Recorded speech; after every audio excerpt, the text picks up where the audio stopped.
Hello guys, വീണ്ടും ഒരു അടിപൊളി ആക്ഷൻ ത്രില്ലറായിട്ടുള്ളൊരു മാൻവേനെ കുറിച്ചിട്ടാണ് ഞാൻ പറയാൻ പോണത്. ഇതിൻ്റെ പേര് the over powered cop. Story ചെറിയ രീതിയിൽ പറയുകയാണെങ്കിൽ നമ്മളുടെ മെയിൻ ക്യാരക്ടറിൻ്റെ അച്ഛൻ ഒരു പോലീസ് ഓഫീസറാണ്. അപ്പോൾ അവൻ ആത്മഹത്യ ചെയ്ത രീതിയിൽ ഇവൻ കാണപ്പെടുകയാണ്. അപ്പോൾ അവൻ്റെ അച്ഛൻ്റെ പകരമായിട്ട് ഇവൻ പോലീസ് ഓഫീസറായിട്ട് മാറുക. എന്നാലും അവൻ്റെ ജീവിതം നല്ല രീതിയിലൊന്നല്ല പോണത്. അപ്പോൾ അവൻ്റെ ഗേൾ ഫ്രണ്ടും ബ്രേക്കപ്പായി. അപ്പോൾ ഇവൻ എന്ത് ചെയ്തു, ഒരു മരണത്തിനുള്ളൊരു രീതിയിലൊക്കെ ആയിപ്പോൾ ഇവനൊരു പവറും കാര്യങ്ങളൊക്കെ കിട്ടുകയാണ്. അതായത് ബാക്കിലേക്ക് പോകാൻ കഴിയുന്ന ഒരു സ്റ്റോറിയും കാര്യങ്ങളൊക്കെ. പക്ഷേ അത് കൂടാതെ പറയുകയാണെങ്കിൽ തന്നെ നമ്മളുടെ മെയിൻ ക്യാരക്ടർ ഈ പവർ ഇല്ലെങ്കിൽ തന്നെ വളരെ ഓവർ പവേർഡാണ്.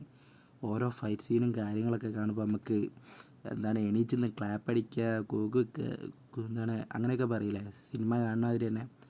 അതേപോലെ തന്നെ അടിക്കിട എന്ന് പറയുന്ന രീതിയിലത്തെ ഓരോരോ സീനും കാര്യങ്ങളൊക്കെയാണ്. ജസ്റ്റിസ് പറഞ്ഞിട്ടുണ്ടെങ്കിൽ ഈ പോലീസ് ഓഫീസർ എന്ന് പറയില്ലേ, അതേപോലത്തെ ഒരു പോലീസ് ഓഫീസറും കാര്യമാണ്.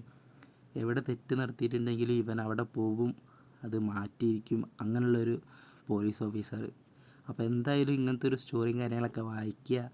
അതിന് താല്പര്യമുള്ളവർ ഒരു മസ്റ്റ് ട്രൈ ചെയ്യണ, എല്ലാവർക്കും ഇഷ്ടപ്പെടുന്നൊരു നല്ലൊരു സ്റ്റോറിയും കാര്യങ്ങളൊക്കെ ഉള്ള ഒരു മാൻവയാണിത്.